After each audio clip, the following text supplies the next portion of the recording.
সন্তান নেয়ার জন্য সহবাসের নিয়মগুলো কি কি? কোন অবস্থানে সহবাস করতে হবে? সহবাস করার পরে কি নির্দিষ্ট ভঙ্গিতে শুয়ে থাকতে হবে? ঘন ঘন বীর্যপাত করলে কি পুরুষের প্রজনন ক্ষমতা কমে যায়? এমন অনেকগুলো প্রশ্ন আপনাদের কাছ থেকে এসেছে। এই ভিডিওতে বিষয়গুলো সহজ করে বোঝাবো। একদম হাতে কলমে দেখিয়ে দিচ্ছি। এইটা হচ্ছে একজন নারীর কোমরের অংশের মডেল। এই দুটো হচ্ছে কোমরের হাড্ডি আর এটা হচ্ছে মেরুদণ্ড। আমরা নিচে চলে যাই। এই ওপরে ছোট্ট ছিদ্রটা দেখতে পাচ্ছেন, এটা হচ্ছে প্রস্রাবের রাস্তা, এদিক দিয়ে প্রস্রাব বের হয়। তার নিচে এই যে এই ছিদ্রটা দেখতে পাচ্ছেন, এইটা হচ্ছে যোনিপথের ছিদ্র। এখান দিয়ে মাসিকের রক্ত বের হয়, প্রসবের সময় এই রাস্তা দিয়েই বাচ্চা বের হয় এবং সহবাসের সময় এই রাস্তাতেই বীর্যপাত হয়। আর নিচে যেটা দেখতে পাচ্ছেন এটা হচ্ছে পায়ুপথ, এখান দিয়ে মল বের হয়। এখন আমরা চলে আসি ভেতরে কি আছে। সবচেয়ে উপরের ছিদ্রটা ছিল প্রস্রাবের রাস্তা, তাই আমাদের প্রস্রাবের রাস্তার পেছনে আছে মূত্রথলি। এখানে প্রস্রাব জমা থাকে, তারপর প্রস্রাবের রাস্তা দিয়ে বের হয়ে যায়। এখন আমরা আসবো যোনিপথের রাস্তার পেছনে কি থাকে। সন্তান ধারণ বোঝার জন্য এটাই সবচেয়ে গুরুত্বপূর্ণ। যোনিপথের পেছনে থাকে এই জিনিসটা, আস্তে আস্তে বোঝাই। এই যে দেখছেন ছিদ্রটা, এটাই হচ্ছে যোনিপথের ছিদ্র। এদিক দিয়ে রক্ত বের হয়, এদিক দিয়ে বীর্যপাত হয়, আবার এই রাস্তা দিয়েই বাচ্চা প্রসব হয়। তো এইখানে হচ্ছে আমাদের বীর্যপাতটা হয়। বীর্যপাত হওয়ার পরে শুক্রাণু এইখান থেকে চলে যায় জরায়ুতে। জরায়ুটা হচ্ছে এই জিনিসটা, এই যে এইটা হচ্ছে আমাদের জরায়ু। ভেতর থেকে কিরকম দেখা যায়? ভেতর থেকে এরকম দেখা যায়। আমি আরেকটা ভালো মডেলে এই যোনিপথ এবং জরায়ুটা দেখাচ্ছি। এই যে এটা একই, এই জায়গাটা, এইটা হচ্ছে আমাদের যোনিপথের ছিদ্র, এদিক দিয়ে মাসিকের রক্ত বের হবে। ভেতর থেকে যদি আসি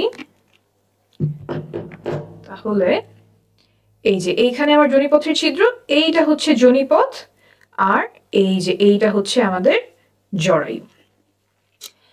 সহবাসের সময় এই জায়গাটাতে বীর্যপাত হয়।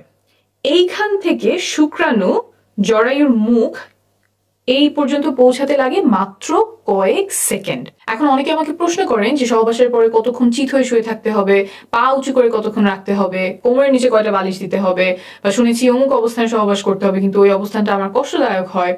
এই যে যতগুলো কাজ বললাম, এই কাজগুলোর কোনোটা গর্ভধারণে বা সন্তান ধারণে উপকার করে এমন কোনো প্রমাণ নেই। তাই এগুলোতে যদি আপনার কষ্ট হয় তাহলে এগুলো করার কোনো প্রয়োজন নাই। তা আপনার যদি ভালো লাগে তাহলে করতেই পারেন। তবে একটা কাজ আছে যেটা করলে গর্ভধারণে বা সন্তান ধারণে অনেক উপকার হয়, এটা প্রমাণিত। সেটা হলো সঠিক সময়ে সহবাস করা। সঠিক সময় বলতে এই যে এখানে যে বীর্যপাতটা হলো, তারপর শুক্রাণুর কিন্তু অনেক দূর পর্যন্ত যেতে হবে। শুধুমাত্র জরায়ুতে গেলেই হবে না, জরায়ুর পরেও আরো রাস্তা আছে, সেটা আমি দেখাচ্ছি। এই যোনিপথ পার হয়ে জরায়ু পার হয়ে নালী পর্যন্ত আসতে হয়। এই যে জরায়ুর দুই পাশে যে জিনিসটা দেখছেন, এইটাই ডিম্বাশয়। এইখানে ডিম্বাণু থাকে, তারপর ডিম ফুটে বের হয়ে নালীতে আসে। এইখানে এসে ডিম্বাণু শুক্রাণুর সাথে মিলিত হয়। অর্থাৎ শুক্রাণুর যে লম্বা পথ, যোনিপথ, তারপর জরায়ু, তারপর নালীতে আসা, এই লম্বা যাত্রায় তাকে অনেক কিছু সাহায্য করে। যোনিপথের যে স্রাব আছে, জরায়ুর যে স্রাব আছে, তারপর সংকোচন প্রসারণ, এই সব মিলে শুক্রাণুর পথটাকে সুগম করে। কিন্তু এই সুগম করার কাজ সে মাসের একটা নির্দিষ্ট সময়েই করে, যেটাকে আমরা বলি ফার্টাইল টাইম। অন্য সময়গুলোতে এই স্রাবগুলো শুক্রাণুর জন্য সহায়ক না, দরজাগুলো বন্ধ করে দেয় যাতে শুক্রাণু জায়গা মতো পৌঁছাতে পারে না। তাই এই ফার্টাইল টাইম বা সঠিক সময়, সহবাসের সঠিক সময় জানাটা খুব গুরুত্বপূর্ণ। কিছু লক্ষণ আছে যা দেখে এই সময়টা খুব ভালোভাবে চিনতে পারা যায়। এটা নিয়ে আমি আলাদা একটা ভিডিও করেছি, আপনারা চাইলে দেখে নিতে পারেন। এখন আসি এমন একটা বিষয়ে যাতে সন্তান ধারণের ক্ষমতা কমে যাওয়ার সম্ভাবনা আছে। সহবাসের সময় অনেকে পিচ্ছিল করার জন্য মুখের থুতু ব্যবহার করেন, আবার কেউ কেউ লুব্রিকেন্ট ব্যবহার করেন। ল্যাবে পরীক্ষা করে পাওয়া গেছে যে থুতু এবং কয়েক ধরনের লুব্রিকেন্ট শুক্রাণুর চলাচল ক্ষমতা কমিয়ে দেয়। তাই সাবধানতা বশত এসব পরিহার করার পরামর্শ দিচ্ছে American society for reproductive medicine. অর্থাৎ আপনি যদি থুতু ব্যবহার করেন সেটা আপাতত বন্ধ রাখলে ভালো হবে, আর যদি লুব্রিকেন্ট ব্যবহার করতে হয় তাহলে এই লেখাটা প্যাকেটের গায়ে দেখে কিনবেন। এসব ব্যবহার করলে যে গর্ভধারণের সম্ভাবনা বেড়ে যাবে তা কিন্তু নয়, বরং প্রয়োজন হলে ব্যবহার করতে পারেন। এখন বলি, ঘন ঘন বীর্যপাত করলে পুরুষের প্রজনন ক্ষমতা কমে যায় কিনা, সন্তান ধারণের জন্য কত ঘন ঘন সহবাস করার প্রয়োজন। একটা গবেষণায় দেখা গেছে যে প্রতিদিন সহবাস করলে সফল হওয়ার সম্ভাবনা সবচেয়ে বেশি থাকে, 37%।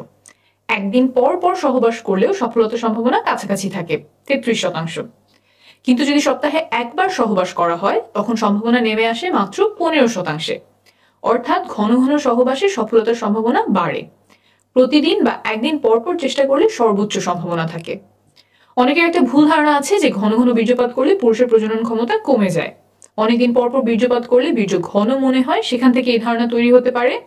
তবে প্রায় 10,000 বীর্যের স্যাম্পল নিয়ে করা একটা বড় গবেষণায় দেখা গেছে যে প্রতিদিন বীর্যপাতেও শুক্রাণুর সংখ্যা স্বাভাবিক থাকে। আমি নিচে রেফারেন্স দিয়ে দিব, আপনি নিজেই চেক করে নিতে পারবেন। মোট কথা, প্রতিদিন বা একদিন পর পর চেষ্টা করলে সর্বোচ্চ সম্ভাবনা থাকে। আর যদি ফার্টাইল উইন্ডো বা গর্ভধারণের সবচেয়ে সম্ভাবনাময় সময়টা খুঁজে বের করে তখন ঘন ঘন চেষ্টা করা যায় তাহলে আরো ভালো। তবে সবার পক্ষে সব শিডিউল মেনে চেষ্টা করা সম্ভব নয়, অনেকের জন্য সেটা উপযুক্তও হবে না। আপনি নির্ভরযোগ্য তথ্যগুলো জেনে রাখলেন, তারপর আপনার পরিস্থিতি অনুযায়ী যেটা ভালো হয় আপনি সেভাবেই সিদ্ধান্ত নেবেন।